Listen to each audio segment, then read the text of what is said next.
what thou wilt shall be the whole of the law. One is the Magus, twain his forces, four his weapons. These are the 7 spirits of unrighteousness, 7 vultures of evil.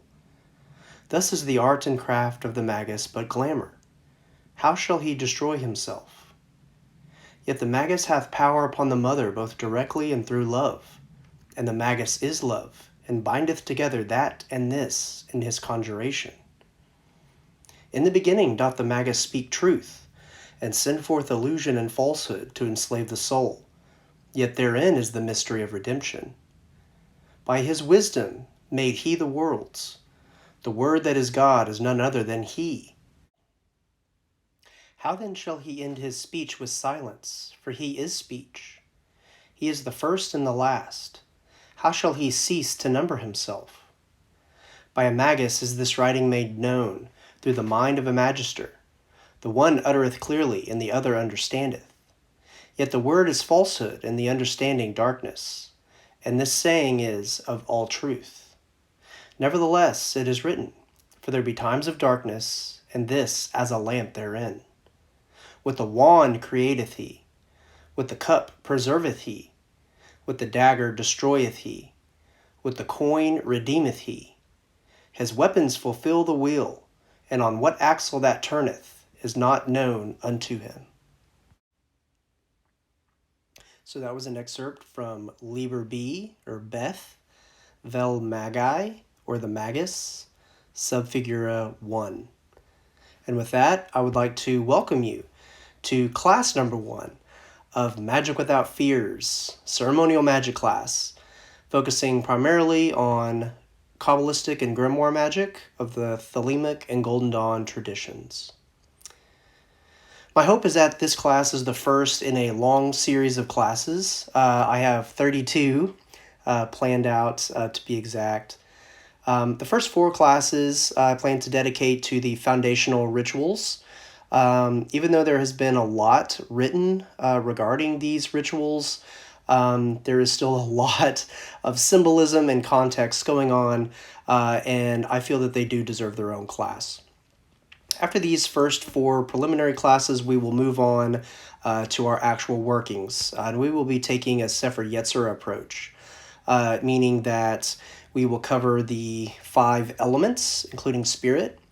Then we will move on to planetary workings, and finally zodiacal workings. As we move through the zodiacal workings, I plan on also looking at the zodiacal decans, the Shem angels, the Goetic demons, and the Monomorai as well, the 1 degrees of the zodiac. In addition to performing fixed star workings, looking at the lunar mansions as well, and then finally wrapping up the class with perhaps a Da'at, Abyss type working, and then for the very last class, likely a Kether working, kind of unifying and bringing everything back together for us. So as I said, this class will be dedicated primarily to Kabbalistic and Grimoire magic. We'll be discussing a little bit of Enochian, particularly when it's relevant to whatever matter at hand that we're discussing at the time. But for the most part, Enochian as a system will have to wait for a different class. But I promise we're still going to have plenty to talk about. I want to just say up front that I'm not a grimoire purist. I personally borrow and take things from different grimoires, sometimes different systems, and to really create kind of a general system of magic that we can use to conjure and summon almost any spirit. David Shoemaker outlines a good set of goals for the beginning and intermediate magician in his book Living Thelema. The first of these is, practicing magical hygiene, cleansing and strengthening the energy system, fortifying the aura, and charging the body of light. Calling forth magical force and healthily tolerating it in ever-increasing levels of intensity. Strengthening your ability to direct that magical force toward any desired aim. Basics of yoga practice, specifically asana or posture and dharana, concentration. If you haven't developed the requisite level of mental control outside of a ritual context, you're certainly not going to suddenly gain the ability to focus your mind appropriately when you're in a magical ritual, and you're unlikely to be able to direct the force to the desired aim, so says Shoemaker. He continues with his list of goals to internalizing symbol systems. So these, like a good method of this can be taken from the beginning of Liber O, and also obviously a lot of Kabbalistic correspondences listed in 777, which is highly recommended for this course. Developing the discipline of the magical diary. Forging a conscious link to the Holy Guardian Angel, or HGA, through inflaming yourself in prayer and devotional and aspirational exercises and practices. Finally, with the exception of yoga, which is overall the outside of the scope of a class on magic, it's my hope that this class will help you become more proficient in all of these goals and more. And even if you're already an advanced magician, I hope that you will still find new pearls of wisdom and techniques scattered throughout that you can use to further refine and enhance your already established practice, including the experience of working with a magical group for those attending our classes and rituals in person. So, magic is both a science and an art, and indeed it is truly an art form. Therefore, I can only speak for myself and my own art. I don't speak for the OTO or SBR or any other magician, and your opinions and practices may be differ from mine. After all, do what thou wilt. If so, I invite you to share them. I want this class to be an open space for all of us to share and learn from each other. Likewise, I also invite any feedback that you have for me to improve the class. So I can only teach the philosophy and the outer forms, but you must do the inner work. And I truly mean do the work. It's easy to get bogged down by so much information and all the different variations that one can, get mentally stuck trying to figure out the right way to do something and neglect actually doing the rituals. I've fallen prey to this myself. But my advice is to get off the armchair and start performing the rituals, even if they're not mentally perfect, and let personal physical experience help guide you. In the Garden of Pomegranates, the Ciceros tell us that the plain, simple truth of the matter is that the most significant magical secrets are not particularly secret. Many people over the centuries have written about them openly. The secrets of magic are hiding in plain sight, but they can only be understood through experience. Therefore, each person in these classes is the magician. There should be no passive observing. From Agrippa, we have the meritorious dignity of the magician is perfected by two things, namely learning and practice. The end of learning is to know the truth. It is meet, therefore, that he be learned and skillful in those faculties.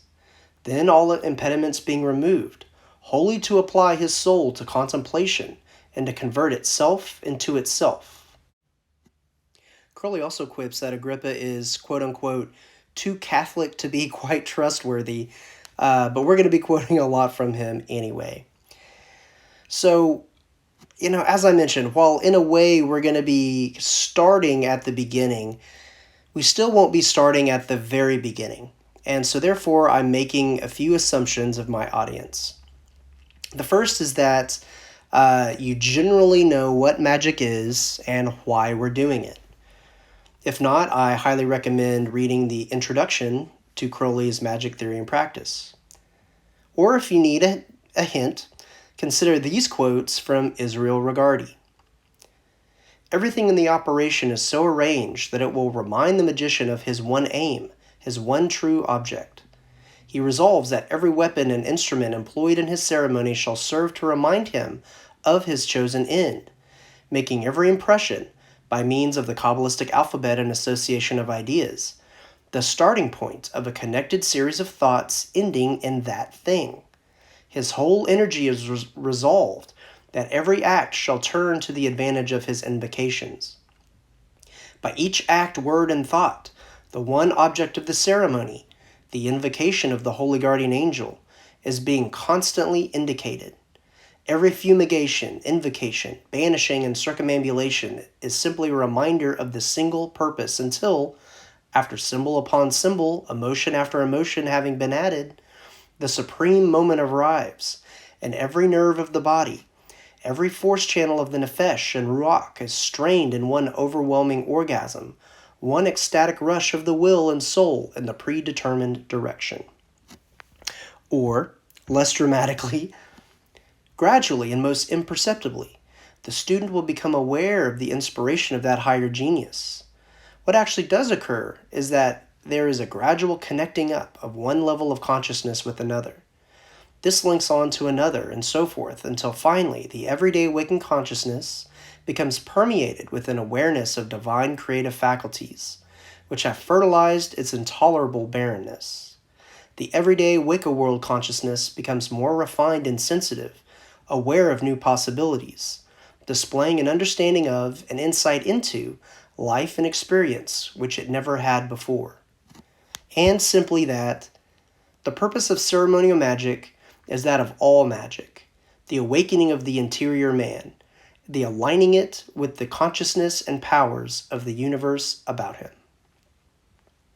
The Ciceros also add that it has often been said that the principle of magic is based on four fundamental truths: that the physical universe is only a part and by no means the most important of total reality.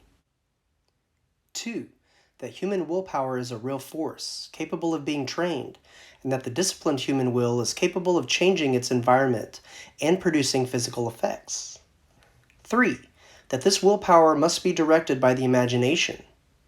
4. That the universe is not a mixture of chance factors and events, but an ordered system of correspondences, and that the understanding of the pattern of these correspondences enables the magician to use them to effect change. So overall, I also expect my audience to have a general baseline understanding of Kabbalistic symbolism and correspondences. The Kabbalistic tree of life can be considered the basis of the universal philosophical alphabet.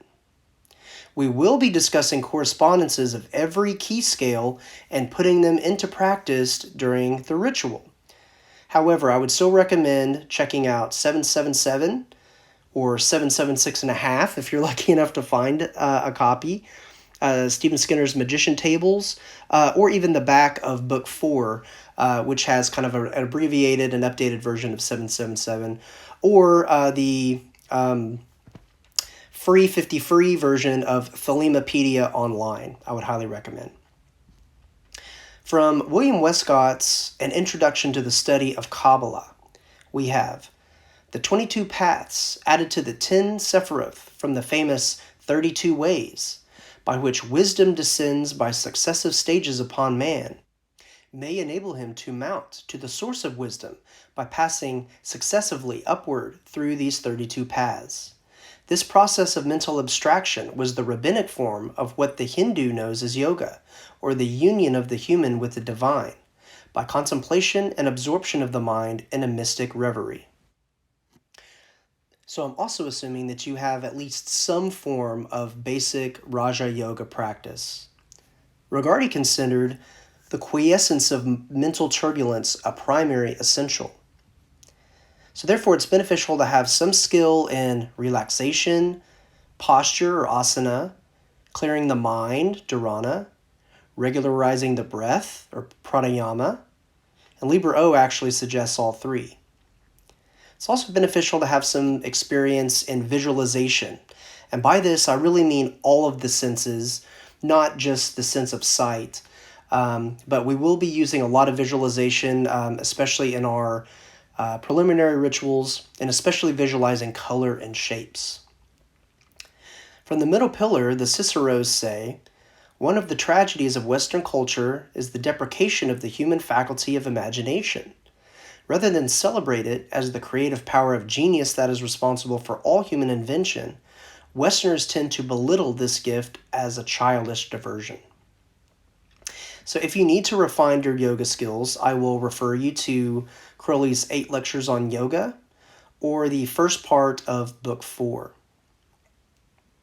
Regarding yoga's relationship to magic, and why it's so important that we have some kind of practice of our own, we can look at a few of Crowley's quotes from Magick Without Tears. Magic is extroversion, while yoga is introversion, two apparently contradictory forms of the great work. Magic is journey from 0 to 2, while yoga is the journey from 2 to 0. Magic follows a more pleasant track than that of yoga. It is evidently more satisfactory to have one's malignant demons external to oneself.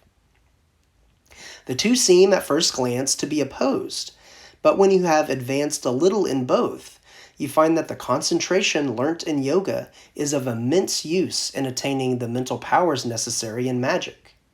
On the other hand, the discipline of magic is of the greatest service in yoga. And Regardi adds, by making each instrument a symbol reminding him of his one purpose, he finally attains in his working to the same goal as does the mystic. The latter works by the undermining of his rational consciousness, as it were, by the destruction of duality, that is, 2 equals 0. Whereas the rider of the magical chariot proceeds to add idea to idea, ecstasy to ecstasy, until the mind, unable to contain itself, overflows its limitations, and in an overwhelming orgasm of bliss unites itself to that which hath no name. So moving forward with this class, we can look at the overall ritual template. And we're going to be approaching the ritual template in a modular fashion, meaning we're not going to be doing the same exact rituals every time. We will learn a lot of foundational rituals and how we can optimize our overall working by exchanging those rituals out and kind of tweaking the rituals themselves to, again, kind of optimize our results. So looking at the long list of the steps of ritual, these can be divided up into the powers of the Sphinx. So the first is to know. So we want to know ourselves. We want to know our universe.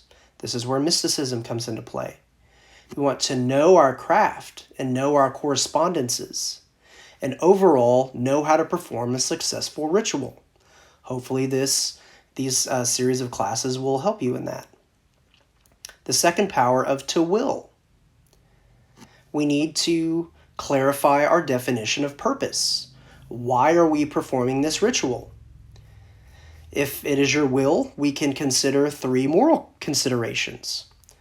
Is this ritual consistent with your true will?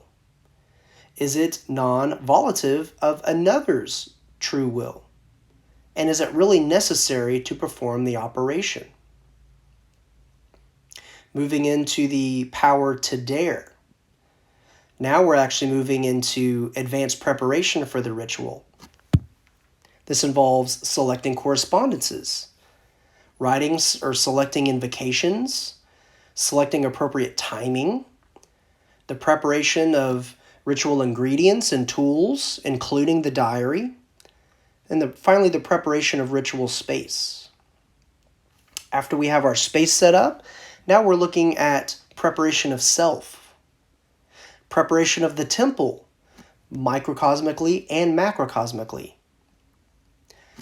the ritual proclamation and the declaration of the oath, general invocation, specific invocation, the body of the ritual, the actual magical working.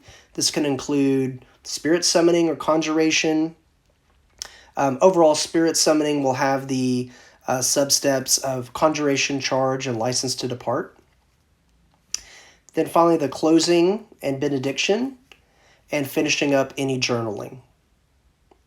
Finally, with the last Sphinx power of to keep silent, we have detaching from the operation. If we've done magic, we need to step back and let it work. Performing sacred disposal of any tools or implements, sigils, etc. that we've used during the ritual. We need to act in accord. We need to open up paths of probability for the magic that we've done. And finally, not talking about the operation unnecessarily. So, moving into the purpose of today's class, we're going to be looking at many of these ritual prerequisites. The process of preparing ourselves, purification of self, adorning the robe. We're also going to be looking at the ritual template from the terms of all the little connecting bits within the ritual that we usually don't pay a lot of mind to, but that can have such rich symbolism.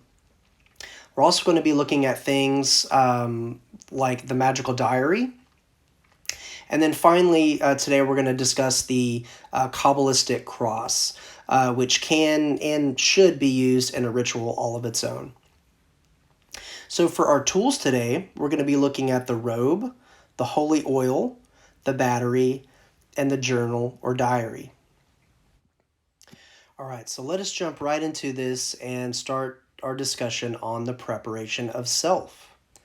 So Agrippa has a lot to say about the preparation of self and purification in 3 books of occult philosophy. So, to start off with, he says, impurity, because it oftentimes infects the air and man, disturbs that most pure influence of celestial and divine things, and chaseth away the pure spirits of God.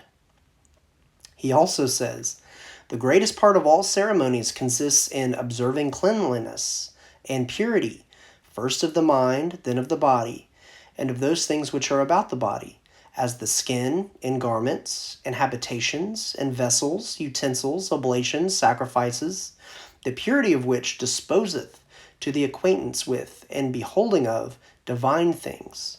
According to the word of Isaiah, be ye washed, and made clean, and take away the evil of your thoughts. Now man, being made thus clean, becomes celestial and spiritual, and is fitted for the sight of an union with God.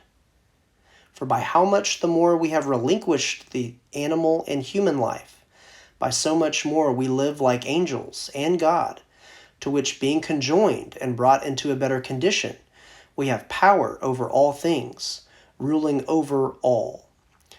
So again, Crowley says that he is too Catholic to be quite trustworthy, and we can certainly see that influence in those quotes. But looking at the bigger picture here, we can see that what Agrippa is really trying to say, that self-purification makes us better able to affect change. And that fact alone makes us better magicians according to Crowley's definition of magic. Book 4 says this much more succinctly, that the magician must therefore take the utmost care in the matter of purification, firstly of himself, secondly of his instruments, and thirdly of the place of working. So, Liber E actually suggests that yoga can help to purify the mind. And as an aside, Liber E is subfigura 9, which corresponds to Yesod, which is Luna, the moon. It's a textbook of yoga and therefore mysticism. Liber O, which will, for intents and purposes, be our textbook for this class, is subfigura 6, or Tifereth, the soul, the sun, and therefore a textbook of magic. So from Liber E, yoga helps to purify the mind. So relaxing the body via asana, clearing the mind with pratyahara, and concentration or focusing on our intent with dharana. Can also regularize the breath with pranayama. This can include 3 cleansing breaths. These 3 cleansing breaths can also be seen at the beginning of the star ruby. Draw deep, deep, deep thy breath. So whether this means 1 very deep breath or 3 separate cleansing breaths is open to interpretation, but I see this as 3 cleansing breaths. Also popular is the 4-fold or rhythmic breath that is prescribed by Israel Regardie for the middle pillar ritual. So another part of our purification comes in the form of silence and seclusion. So this is also part of clearing the mind and really involves removing ourselves from mundanity. You can think of it as a mini magical retreat to focus upon our intent and our imminent ritual. From Agrippa, we have, many philosophers are said to have attained to the solitude of a long time, for the mind, by solitude being loosed from all care of human affairs, is at leisure and prepared to receive the gifts of the celestial deities. Also, part of our purification can come in the form of abstinence and fasting. Agrippa says, "We must therefore first observe cleanness in food, in works, in affections, and to put away all filthiness and perturbations of the mind, and whatsoever sense or spirit that offends, and whatsoever things are in mind unlike to the heavens, not only if they be in mind and spirit, but also if they be in the body, or about the body, for such an external cleanness is believed to help the purity of the mind." Also from Agrippa, "Abstinence doth commonly fortify and defend the observers thereof against vices and evil demons, and makes the mind an unpolluted temple of God, uniting it to God. For nothing doth more conduce to health and temperance of the complexion than not to heap together superfluities, and not to exceed the bounds of necessary food. For magicians and philosophers say that our spirit draws in their ailment like sponges through the whole body, from the thin vapors penetrating the body on all sides." So essentially, Agrippa here is describing etheric prana as spiritual food. Agrippa continues, "Moreover, we must abstain from all those things which infect either the mind or spirit, as from covetousness and envy, which are handmaids to injustice, as Hermes saith, enforcing the mind and the hand to evil practices, also from idleness and luxury, for the soul being suffocated with the body and lust cannot foresee any celestial things."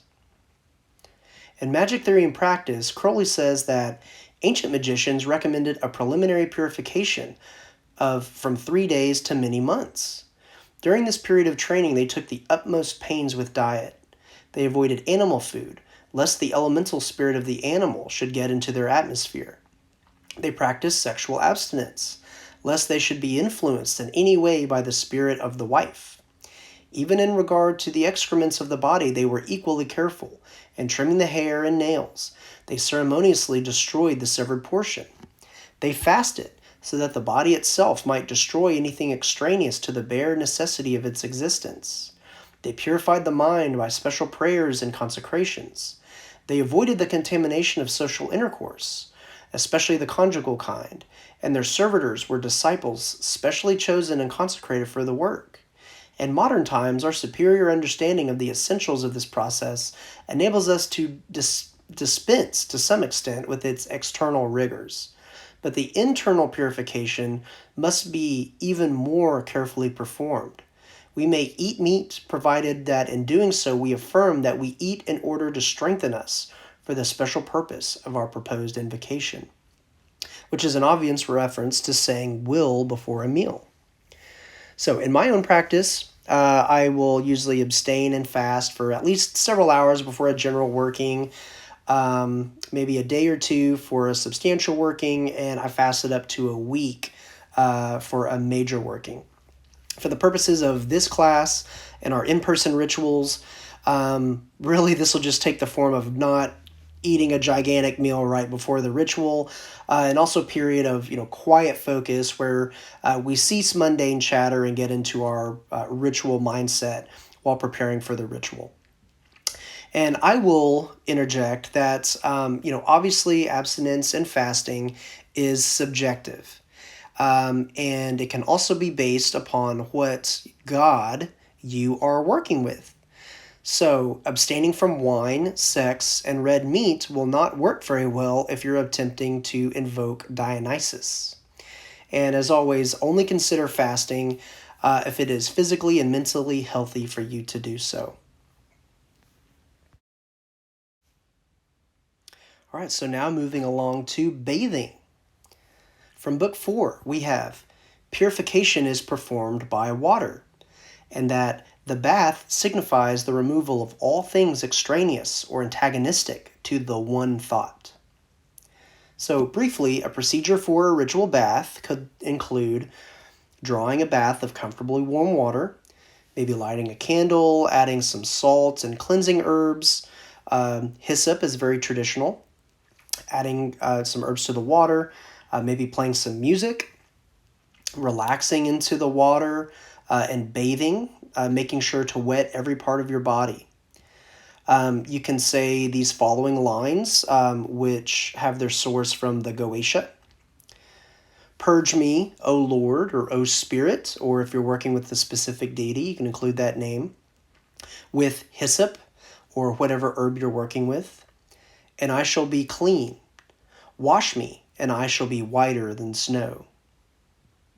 At this time, you can also visualize yourself as a pure and innocent child, the child of Harpocrates, surrounded by a clear egg of white or light blue light. This is essentially imagining your aura as cleansed and charged and filled with white light. Then you get out of the tub, draining either the water before or afterwards. I actually like to drain the water while I'm in the tub. And as the water goes down the drain, I visualize all that negativity and kind of daily cares being taken down the drain with it. And then dry off with a clean towel. And then the candle that you lit, you can carry that into your ritual space. So alternatively, you can adapt this formula for a shower. You can simply make an herbal infusion beforehand, let it cool down, go and take your shower, and after you've bathed, you can pour the herbal infusion over your head, saying the lines, and then let that go down the drain and let the rest of the water purify you. Alternatively, what we're going to be doing in class, and that is the same thing that we used to do in a coven that I was in that I really liked, and that's we're going to wash our hands and or face in a bowl of herbal water that will be placed right outside the temple before going in. So moving on from bathing onto anointing with the holy oil. This is also known as unction and is where the modern term unguent comes from. So again, from book 4, adding on to our definition, purification is performed by water, but consecration is performed by fire, usually symbolized by the holy oil. So this is an obvious reference to the oil of Abramelin. From the Abramelin, we have instructions that you shall prepare the sacred oil in this manner. Take of myrrh in tears 1 part, of fine cinnamon 2 parts, of galangal 1/2 part, and the half of the total weight of these drugs of the best olive oil. Anoint the center of your forehead with a little of the sacred oil. After this, dip your finger into the same oil and anoint therewith the 4 upper corners of the altar. Touch also with this holy oil the vestments, the girdle, the crown, and the wand on both sides. You shall also touch the doors and the window of the oratory. Then with your finger dipped into the oil, you shall write upon the 4 sides of the altar these words, so that they may be perfectly written on each side. In whatever place it may be wherein commemoration of my name shall be made, I will come unto you and I will bless you. And if you'll permit me at this time, I'm just going to quote directly from Magick, chapter 5, the holy oil. The holy oil is the aspiration of the magician. It is that which consecrates him to the performance of the great work, and such is its efficacy, that it also consecrates all of the furniture of the temple and the instruments thereof. It is also the grace or chrism. For this aspiration is not ambition, it is a quality bestowed from above. For this reason the magician will anoint first the top of his head before proceeding to consecrate the lower centers in their turn. This oil is of a pure golden color, and when placed upon the skin it should burn and thrill through the body with an intensity as of fire. It is the pure light translated in terms of desire. It is not the will of the magician, the desire of the lower to reach the higher, but it is that spark of the higher in the magician which wishes to unite the lower with itself. Unless therefore the magician be first anointed with this oil, all his work will be wasted and evil. This oil is compounded of 4 substances. The basis of all is the oil of the olive. The olive is, traditionally, the gift of Minerva, the wisdom of God, the Logos. In this are dissolved 3 other oils: oil of myrrh, oil of cinnamon, oil of galangal. The myrrh is attributed to Binah, the Great Mother, who is both the understanding of the magician and that sorrow and compassion which results from the contemplation of the universe. The cinnamon represents Tifereth, the sun, the Son as well, in whom glory and suffering are identical. The galangal represents both Kether and Malkuth, the first and the last, the one and the many, since in this oil they are one. These oils taken together represent therefore the whole tree of life. The 10 Sephiroth are blended into the perfect gold. This oil cannot be prepared from crude myrrh, cinnamon, and galangal. The attempt to do so gives a brown mud, with which the oil will not mix. These substances must be themselves refined into pure oils before the final combination. This perfect oil is most penetrating and subtle. Gradually it will spread itself, a glistening film, over every object in the temple. Each of these objects will then flame in the light of the lamp. This oil is like that which was in the widow's curse. It renews and multiplies itself miraculously. Its perfume fills the whole temple. It is the soul of which the grosser perfume is the body. Now, whenever we look at Crowley's recipe given in his commentary to the chapter, we have a recipe given of 8 parts cinnamon, 4 parts myrrh, 2 parts galangal, and 7 parts olive oil. Now, this does conform to the recipe given in the Abramelin, with a total of 14 parts of fragrant oil versus 7 parts of olive oil. Now, whenever we anoint ourselves with this, we should be feeling a slight burning sensation, and this is on purpose. It is, again, designed to kind of stir and enliven the spirit. As with all things, we want to make sure that we're doing things safely. So if you are allergic to any of these ingredients, please be aware that they are present in the Abramelin oil. And also be aware that myrrh is actually an abortive fashion and is not recommended during pregnancy. Also be aware that Abramelin oil is in cakes of light, so be aware of that during the Gnostic Mass as well if you are communicating. So while anointing yourself, it's traditional to first anoint the top of the head or the forehead first, then the heart, the sacrum, avoiding any particularly sensitive bits in that area, then the palms of the hands, and finally the soles of the feet. In our class, the vial of holy oil will be on the washing table along with the water and herbs. So you can kind of bathe and then anoint your own self prior to entering into the temple. So after anointing, we move on to the adornment of our ritual vestments. The most important of these is the robe.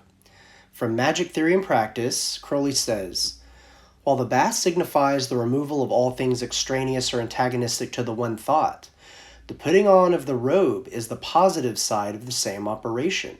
It is the assumption of the frame of mind suitable to that one thought. Also, the robe is that which conceals and which protects the magician from the elements.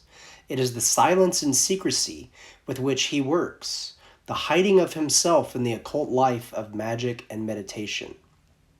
So in another sense, the donning of the robe is like donning the aura of the magician, right? That invisible egg of light or the sheath which surrounds him. In addition, modern magic says that just as putting on your magical robes tells your subconscious that something special is happening, so too does referring to yourself by your magical name or motto add to this intuitive understanding. So it's like donning the robe and or a magical name or motto can be likened to or assist in slipping into the magical persona before a ritual. Additionally, Donald Michael Craig states that the traditional magician of the Middle Ages actually wore two robes: an outer robe representing the silence necessary to being a magician, which concealed a hidden inner robe of truth. But today, most magicians wear only one robe, the two robes being more symbolic than actual. In description of the robe, Crowley says in Magick Without Tears, the robe should be in the form of a Tau cross, that is, expanding from axilla to ankle, and from shoulder to where hands come out. Plain black, as in the probationer, and avoiding quote-unquote artistic complexities, possibly with a universal hexagram embroidered upon the breast. The most traditional colors for the robe are going to be black and white, but they can vary with whatever working it is that you're doing.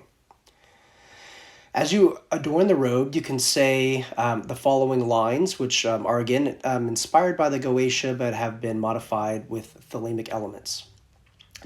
So as you put on the robe, you can say, "In the name of Rawr Kuit, I armor myself with the vestments of truth, that I may do battle in the cause of freedom according to the book of the law."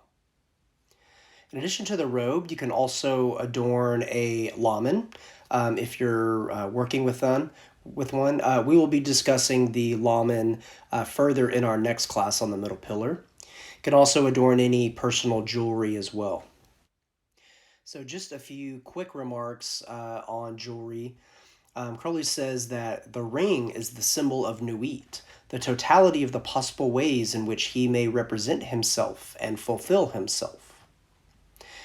It is also said that a golden crown is also worn to show lordship and divinity, and Crowley agrees that the crown of the magician represents the attainment of his work.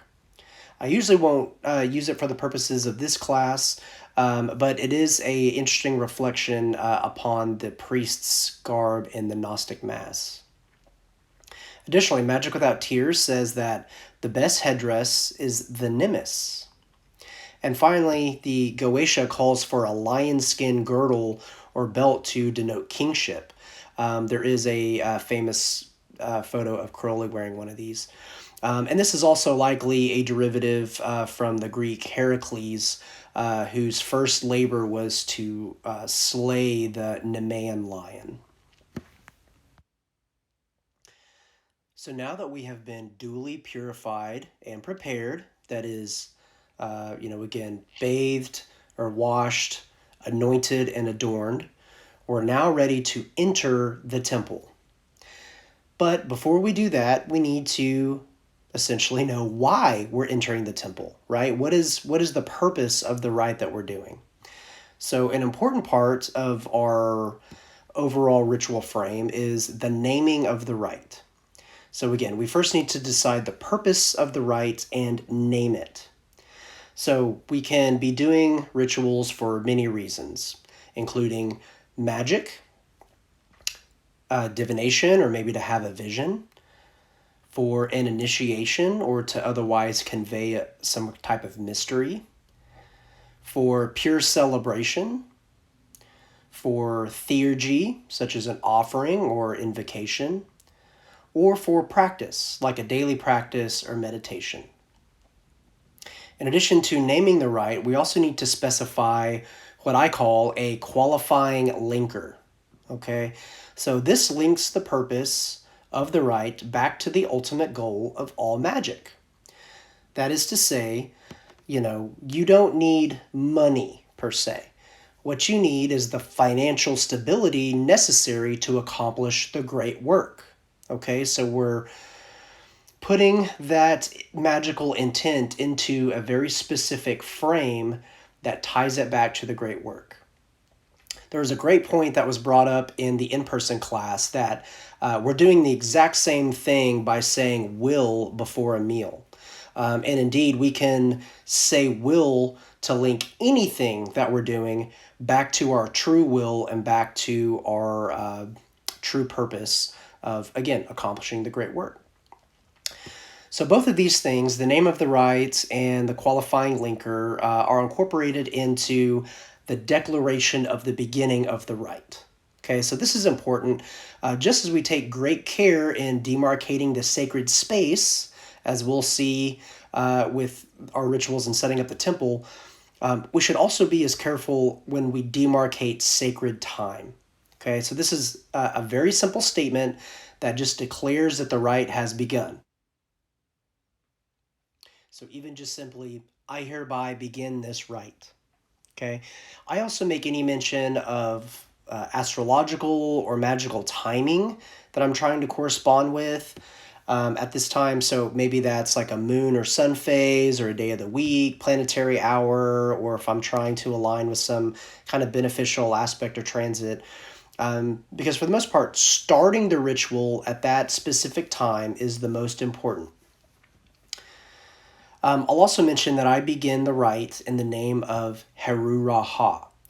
So with Harpocrates silently visualized in the bath, and then adorning the vestments aloud in the name of Rahor Kuit, now calling upon the name of Heru Raha completes the formula of the Aeon of the Child. So in addition to declaring the beginning of the rite, we also need a formal proclamation or oath. In Magick Without Tears, Crowley says that the magic wand is the principal weapon of the magus, and the name of that wand is the magical oath. Of the oath, Crowley says in Magic Theory and Practice that the magician, armed and ready, stands in the center of the circle and strikes once upon the bell as if to call the attention of the universe. He then declares who he is, reciting his magical history by the proclamation of the grades which he has attained, giving the signs and words of those grades. He then states the purpose of the ceremony and proves that it is necessary to perform it and to succeed in its performance. He then takes an oath before the Lord of the universe, as if to call him to witness the act. He swears solemnly that he will perform it, that nothing shall prevent him from performing it, and once again he strikes upon the bell. So in this, definitely applicable to group situations, we have to be very careful not to reveal any oath-bound initiatory information. Okay, so don't be doing your grade signs in front of lesser grades, okay? And this is also where the name of the rite and that qualifying linker can come into play. So as the rite's purpose and the need to perform it, respectively. This is also echoed in Shoemaker's Living Thelema, when he says, even if the magician has no conscious linkage to their HGA, by aligning themselves with the contents of the magical oath, they bring their whole being into accord with the purpose of the ritual under the auspices of their HGA. So this would be true, I would say, for both the magical oath as well as initiatory oaths. Which brings up the point that this oath, this magical oath, should not conflict with any of your previous oaths. Again, oaths taken in initiation, etc., or your true will. So thus you really are affirming that this rite is in alignment with your true will. One more point regarding oaths. They're not necessarily there to restrict or to impair you. They're actually there to help serve you and aid you to focus the power of your will. This is especially true of some of our initiatory oaths, but always keep in mind that maybe some oaths are made to be broken. So if you're in a group setting, the declaration of the oath can take a few different forms. So the leader can either traditionally, challenge each participant upon admittance to the temple. In a lot of witchcraft traditions, this takes the form of, holding the athame at the throat, saying, how do you enter the circle? How do you enter this temple? Or is it your will to do this thing, right? Alternatively, and more quickly and probably more easily, you can just informally confirm the collective will of the group before the rite even begins. And then when when the leader of the ritual is proclaiming the oath during the ritual, you just adjust the wording to say we, us, our, etc. as needed. So this is usually the form that we'll take for this class. I'll just informally ask, after explaining the ritual, after explaining what we're doing, so you can make an informed decision. I will say, is it your will, that we move forward and we all participate in this rite? You will then answer aloud, and then that allows me, again, to proclaim the oath for the entire group during the working.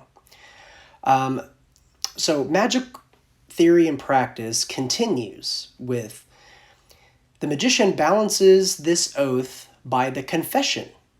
He admits himself to be a weak human being, humbly aspiring to something higher. He makes this confession prostrate before the altar in agony and bloody sweat. And thereby is there an infinite exaltation harmonized with an infinite humility.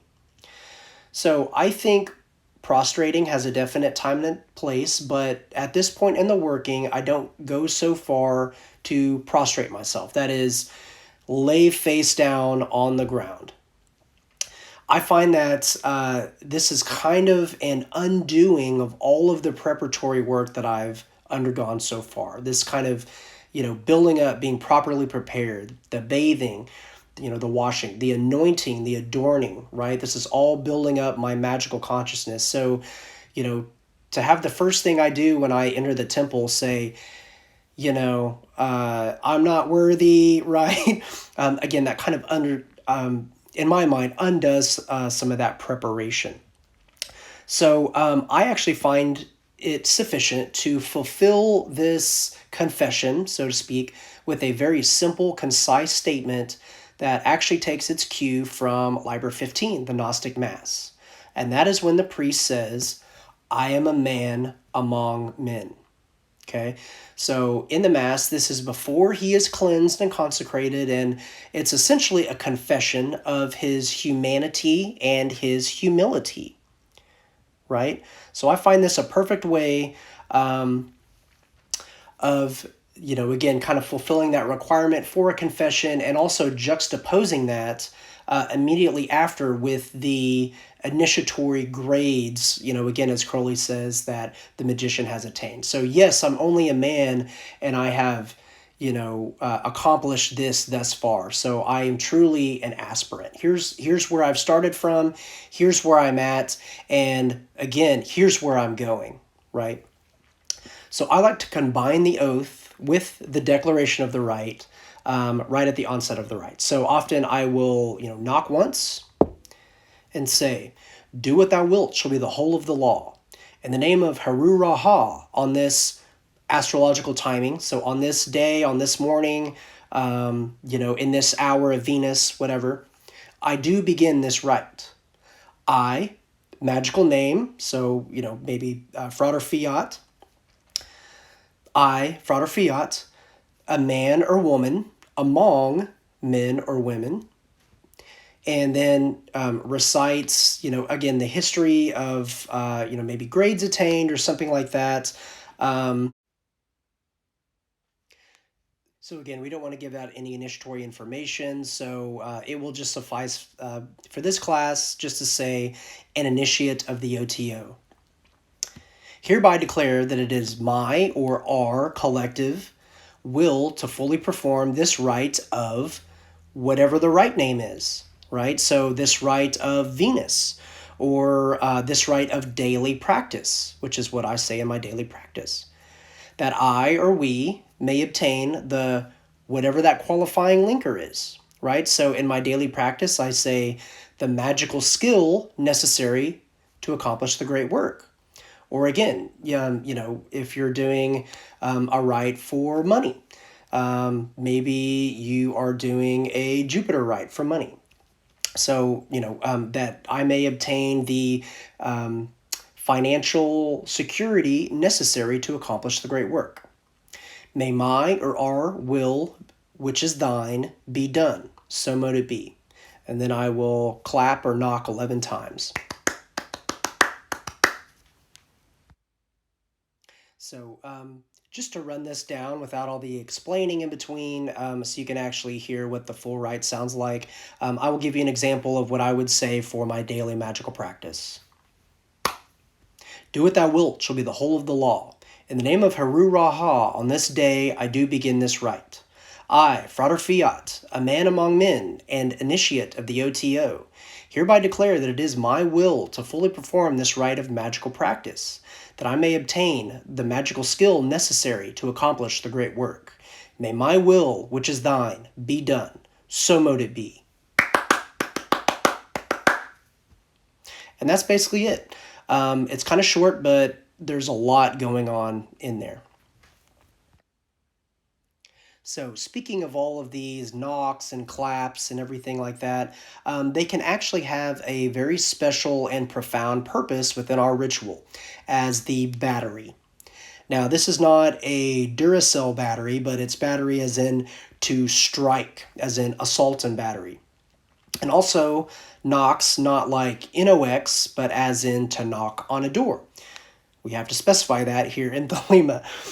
So, from Magic Theory and Practice, Crowley says, it is of no great importance whether the knocks or knells are made by clapping the hands or stamping the feet, by strokes of one of the weapons, or by the theoretically appropriate instrument, the bell.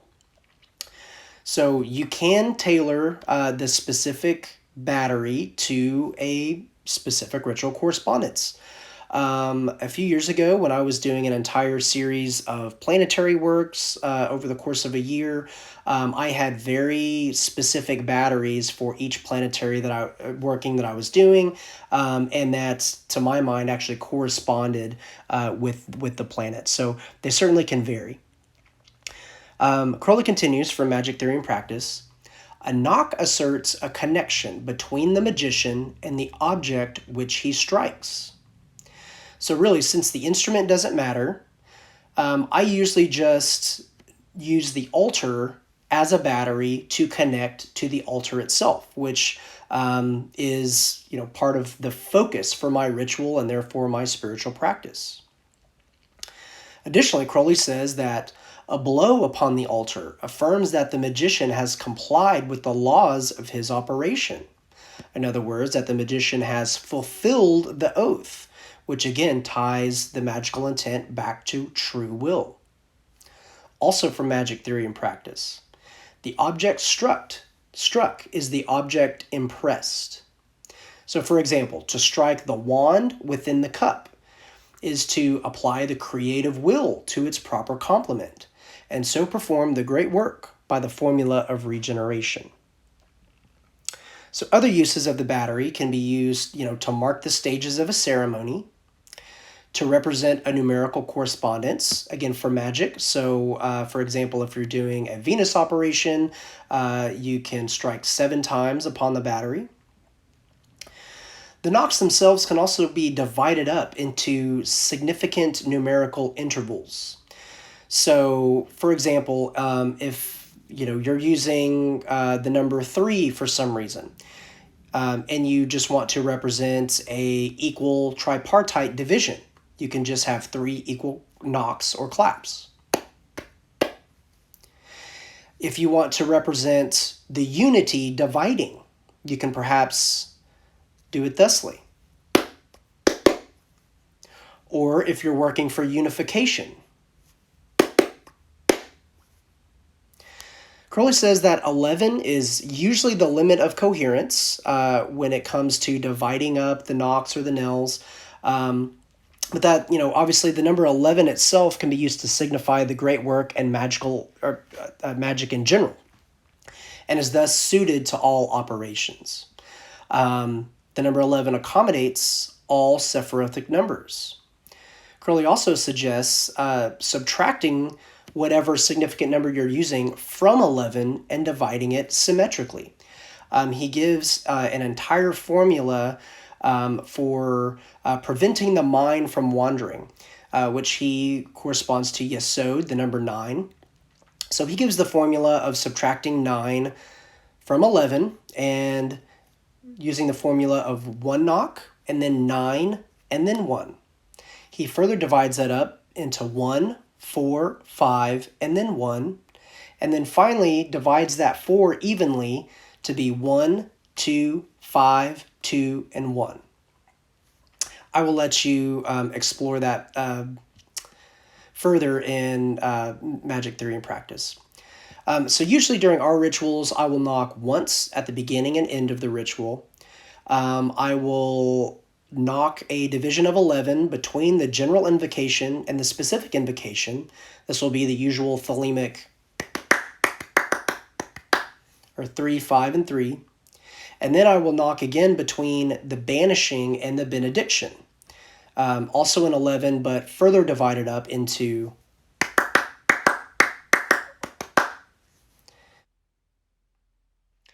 And I will leave it up to you to come to your own conclusion about why I divide it up that way. In addition, I will knock a corresponding or magical number of times before and after the main body of the working. So again, if we're doing a Venus working or something, I will knock 7 times before and after the main body of that working.